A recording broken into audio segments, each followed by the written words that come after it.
25년 7월 유튜브는 새로운 업데이트를 발표했습니다. 바로 시청자 구분을 더 세밀하게 바꾼 건데요. 예전에는 신규와 재방문 두 종류만 봤다면 이제는 신규, 일반, 고정 세 가지로 나누어 집계를 하고 있죠. 가장 최근인 8월 26일에는 하이프 포인트라는 새로운 기능도 추가됐습니다. 이 변화들이 의미하는 건 뭘까요?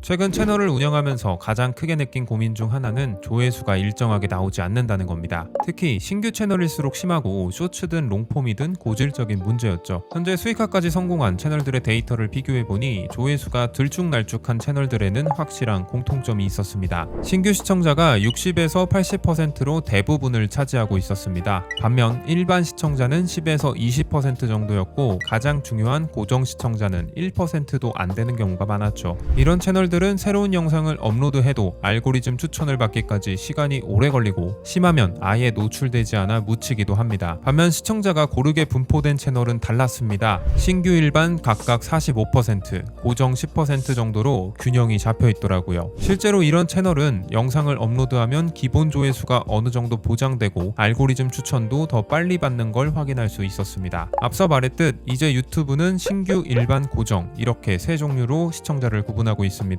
신규는 내 채널을 처음 본 사람, 일반은 1년간 최대 5개월 시청, 고정은 1년간 6개월 이상 시청한 사람들이죠. 쉽게 말해 고정 시청자는 진짜 팬이고 일반 시청자는 팬이 될 가능성이 있는 사람들입니다. 유튜브가 이제는 실제 시청자를 더 명확히 구분하려고 하는 거죠. 구독자는 많은데 조회수가 안 나오는 채널들도 있습니다. 보통 유튜브 초창기에 활발했던 채널들인데 유령 구독자가 많은 경우죠. 이쯤에서 궁금한 건 고정 시청자가 얼마나 있어야 괜찮냐는 건데요. 최근 도입된 지표라 정확한 기준은 알 수 없지만 제 채널들을 비교해보니 10% 이상이면 기본 조회수가 꽤 안정적이더라고요. 스트리머나 대형 유튜버처럼 팬층이 탄탄한 채널은 20에서 30% 이상도 나올 것 같습니다. 그만큼 영상마다 기본 조회수도 보장이 될 수 있다는 거겠죠. 그렇다면 유튜브는 왜 이런 변화를 만든 걸까요? 한 가지 분명한 건 시청자 지표를 더 세밀하게 보겠다는 거죠. 예전에는 조회수만 높으면 알고리즘이 계속 추천해줬습니다. 하지만 어그로성 영상이 많아지자 유튜브는 시청 지속률을 도입했고 시청 시간과 클릭률, 좋아요 등 다양한 지표로 컨텐츠 퀄리티를 평가하기 시작했죠. 유튜브 입장에서는 사용자가 계속 플랫폼에 머물수록 광고 수익이 늘어나니까요. 그래서 이제는 채널의 재방문율도 더 중요하게 보겠다는 겁니다. 이미 대형 채널들이 굳건히 자리 잡은 상황에서 신규 채널은 진입 장벽이 점점 높아지고 있습니다. 하지만 유튜브는 새로운 크리에이터도 계속 발굴해야 생태계가 유지되죠.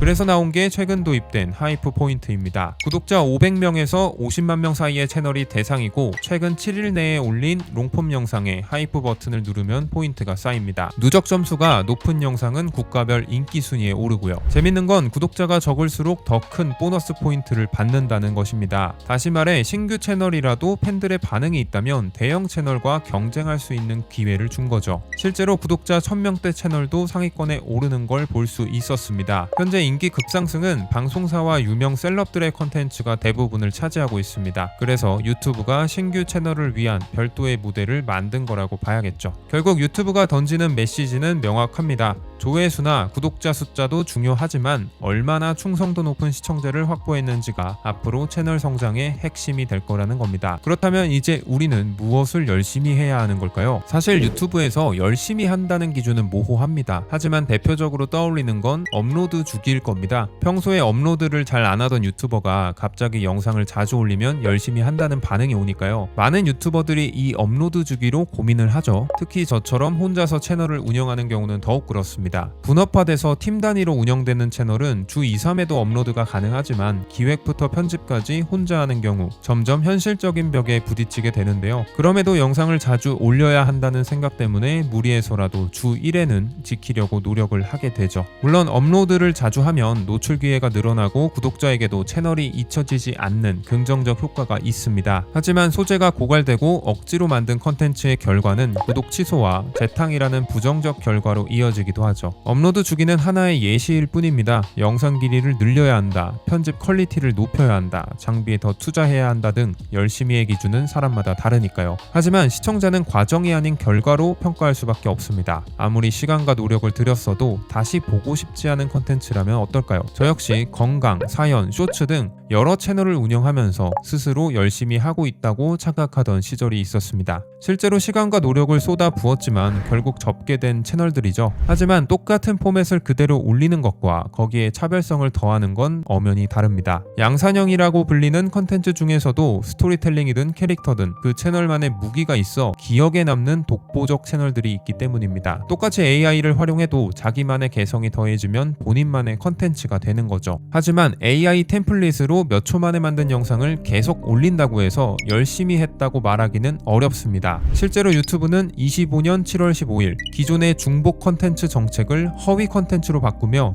대량 생산되거나 반복되는 컨텐츠는 수익화 대상에서 제외한다고 발표했습니다. 특히 조회수 획득만을 목적으로 하는 컨텐츠는 안 된다고 못을 박았죠. 결국 유튜브가 현재 정책을 변화시키면서까지 강조하는 건 진정성 있는 창작물만 살아남는다는 메시지입니다. 유튜브에서 망하는 이유는 의외로 단순합니다. 잘못된 방식으로 열심히 했기 때문인데요. 저 또한 이 실수를 반복하곤 합니다. 현실적으로 매번 터지는 컨텐츠를 만들 수는 없고 채널의 실적도 늘 높낮이가 있죠. 실제로 현재 운영 중인 채널을 보고 다시 한번 깨달았습니다. 올해 1월 이 채널에는 단 2개의 영상만 업로드했습니다. 조회수는 30만회, 수익은 150만원 정도였죠. 반대로 6월에는 5개 영상을 올렸지만 조회수와 수익은 오히려 줄어들었습니다. 채널이 침체되던 시기라 조급했고 조회수를 올려보겠다고 급하게 영상을 찍어내다 보니 기존의 장점과 특색이 사라졌던 겁니다. 결국 시청자가 원하는 컨텐츠인지 아니면 스스로만 만족하기 위한 컨텐츠인지 이 차이를 구분하지 못한다면 영상은 단순히 횟수 채우기에 그칠 뿐입니다. 유튜브 정책에서 말한 대량 생산, 반복되는 컨텐츠를 무의미하게 올리는 것과 다를 바가 없는 거죠. 결국 우리의 숙제는 채널의 색깔을 분명히 하면서도 시청자가 진짜로 보고 싶어하는 지점을 찾아 연결하는 일입니다. 유튜브가 강조한 진정성 있는 컨텐츠와 팬으로의 전환이 만나는 지점인 거죠. 그 과정이 쌓이다 보면 어느 순간 누군가는 그 진심을 알아보고 응원해줄 겁니다. 저 역시 최근 무료 컨설팅을 진행하면서 많은 것을 느꼈습니다. 처음엔 아무도 신청하지 않으면 어쩌나 하는 두려움이 있었고 컨설팅을 진행하고 있는 지금도 도움을 드리지 못하면 어떡하나 하는 불안감은 여전합니다. 하지만 예상보다 훨씬 많은 분들이 신청해 주셨고 진지한 열정을 보여주고 계십니다. 그 안에서 저 또한 배우고 성장하고 있다는 걸 느끼고 있습니다. 결국 방향성은 혼자가 아닌 누군가와 함께 만들어가는 과정 속에서 드러나는 것 같습니다.